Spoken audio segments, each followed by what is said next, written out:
সুপ্রভাত বন্ধুরা, তোমরা সব কেমন আছো? আশা করছি সবাই ভালো আছো আর আমিও ভালো আছি। আর আমি কাকুলি তোমাদের কাছে ছোট্ট একটা ব্লগ নিয়ে চলে আসলাম। আর আমি এখন উঠে গেছি, এখন ঘড়িতে বাজে 6টা 10। উঠে দেখি তোমাদের দাদাভাই ভাত বসিয়ে দিয়েছে। তারপরে আমার পাপাও উঠে গেল, ওকে মুখ টুক ধুয়ে রেডি করে দেওয়ার পর আমি বিছানাটা গোছাতে চলে এসেছি। তারপরে দেখো আমি বিছানাটা গুছিয়ে নিচ্ছি।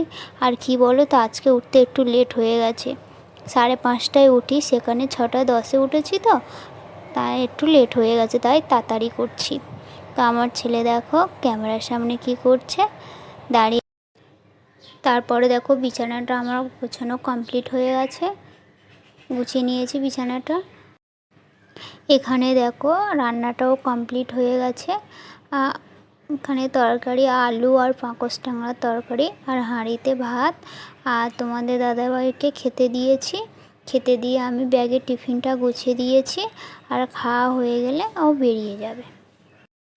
তারপর তোমাদের দাদাভাই এই বেরিয়ে গেল, আর আমি একটু গেট অবধি একটু আগিয়ে দিতে যাচ্ছি। আর আমাদের এখানে সকালবেলা খুব বৃষ্টি হয়েছে। তো তারপর দেখো তোমাদের দাদাভাই হয়ে যাচ্ছে, আর মা এখানে আর কি গেটের সামনে একটু ঝাঁট দিয়ে দিচ্ছিলো, কারণ উপর থেকে অনেক পাতা পড়েছে তো গাছের, তার জন্য আর কি ঝাঁট দিয়ে দিচ্ছে। তো আমি বাড়ি চলে আসলাম, আসার পর ছেলেকে একটু খাইয়ে দিলাম। খাইয়ে দেওয়ার পর অনেকগুলো একটু বাসন ছিল, সকালে রান্না করেছিলাম তো অনেক একটু বাসন ছিল, বাসনগুলো আর কি মেজে নিচ্ছি আমি। আর আমার ছেলে ওদিকে ডাকছে, মা মা তাড়াতাড়ি আসো, ও কাঁদছে, ওর কাছে বসে থাকতে হবে, একটু খেলা করতে হবে। তা আমি বলছি যাচ্ছি, তুই কাঁদিস না, যাচ্ছি। তা ও শুনছে না, আমি তো গেটটা লাগিয়ে দিয়ে চলে এসেছি। বার হতেও পারছে না, কি বলো তো, খুব বৃষ্টি পড়ছে তো, কোথায় বার হলে পড়ে যাবে, তো ওর জন্য আমি গেট লাগিয়ে দিয়ে এসেছি। আর তাই কালকে তাই গেট লাগিয়ে ওর ঠোঁটটা তাই কেটে গেছে, গিয়ে কতটা রক্ত বেরোচ্ছিল।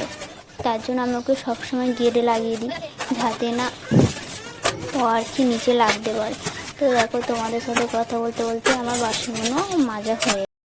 তো বন্ধুরা দেখো, এখানে সবজি কাটতে বসে পড়েছে আমার দিদি রোহিত, সবজি কাটছে, আমার ছেলেও কাটছে। এই দিদি, আজকে কি রান্না হবে? আজকে কি রান্না হবে এখন বলা যাবে না, কি রান্না হবে সেটা দেখতে গেলে পুরো ভিডিওটা দেখতে হবে। আচ্ছা ঠিক আছে, চলো তোমরা তাহলে সব পুরো ভিডিওটা দেখো কি রান্না হচ্ছে। বন্ধুরা দেখো, এখানে ডাল সিদ্ধ বসিয়ে দিয়েছি, আর ভাত এদিকে হয়ে গেছে। চলো তোমাদের দেখায়, ভাতটা হয়ে গেছে, এই খড়াতে আর কি ঢেলে দিচ্ছি। তো বন্ধুরা ডালটা সিদ্ধ হওয়ার পরে দেখো দিদি পেঁয়াজ কাঁচা লঙ্কা 5 ফোড়ন দিয়ে ডালটা সাঁতাল দিয়ে নিচ্ছে আর কি। তারপরে দেখো পেঁয়াজ কাঁচা লঙ্কা ভালো করে ভাজা হয়ে গেলে দিদি ডালটা কড়াতে দিয়ে দিল। তো বন্ধুরা তারপরে দেখো দিদি চিংড়িটা ভেজে নিল, ভেজে নেওয়ার পরে দেখো কড়াতে একটু তেল দিয়ে দিল চচ্চড়িটা করার জন্য। আর হ্যাঁ, চচ্চড়িটা হচ্ছে পুঁই শাক আলু কুমড়ো দিয়ে চিংড়ি দিয়ে চচ্চড়ি। আর তো বন্ধুরা দিদি কেন এত রান্না বান্না করছে, কারণ আমার ছেলে রথ ট্রেনে ছিল, রথ ট্রেনে ওর মিমির বাড়ি রেখে দিয়ে এসেছিলো, মিমির বাড়ি মানে মাসির বাড়ি রেখে দিয়ে এসেছিলো। তা ওকে উল্টো রথ টানার দিনকে ওকে খাওয়াতে হয়, তো দিদি সেদিনকে খাওয়ায়নি, তো তার জন্য বুধবার কি আর খাওয়াচ্ছে, বুধবার খাওয়াচ্ছে, ওকে একা খাওয়াতে হয়। তা দিদি বললো তাহলে তোরা সবাই আমাদের বাড়ি খাবি। আর খুব বৃষ্টি হচ্ছিলো বলে আমি হচ্ছে আমরা যেতে পারবো না, তুই তাহলে এখানে নিয়ে আয় আমাদের বাড়িতে, এখানে রান্না টান্না কর। তাই ও আমাদের বাড়িতে রান্না টান্না করছে। আর ওইদিকে দেখো আমার ছেলে আর আমার জামাইবাবু দাঁড়িয়ে ছিল দেখতে পেলে। আর কড়াতে দিয়ে দেখো পেঁয়াজ কাঁচা লঙ্কা তেজপাতা আর একটু 5 ফোড়ন দিয়ে দিয়েছে চচ্চড়ি করার জন্য, দেয়া হয়ে গেছে আর কি। আর আজকে কি রান্না বান্না হচ্ছে বলো তো, ডাল হচ্ছে আর মাংস হচ্ছে আর চাটনি হচ্ছে আর পাঁপড় হচ্ছে আর চচ্চড়ি হচ্ছে। আর তারপরে দেখো একটু আদা দিয়ে কড়াতে একটু আদা দিয়ে দিল। আর আদা দেওয়ার পরে দেখো সবজিটা দেয়া হয়ে গেল চচ্চড়ি করার জন্য। তারপরে দেখো এখানে চচ্চড়িটা কমপ্লিট হয়ে গেছে, এবারে নামিয়ে নেবে। আর আমার ভাসুর এদিকে এসে বলছে আমাকে একটু তরকারি দিয়ে, আমি একটু টেস্ট করে দেখি।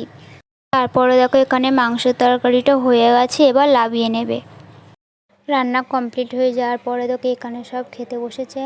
খেতে বসে গিয়েছে, আর আমার ছেলে আর ওর বাবা বসে আছে, সবাই বসে গেছে, আমরা শুধু 3জন বাকি আছি।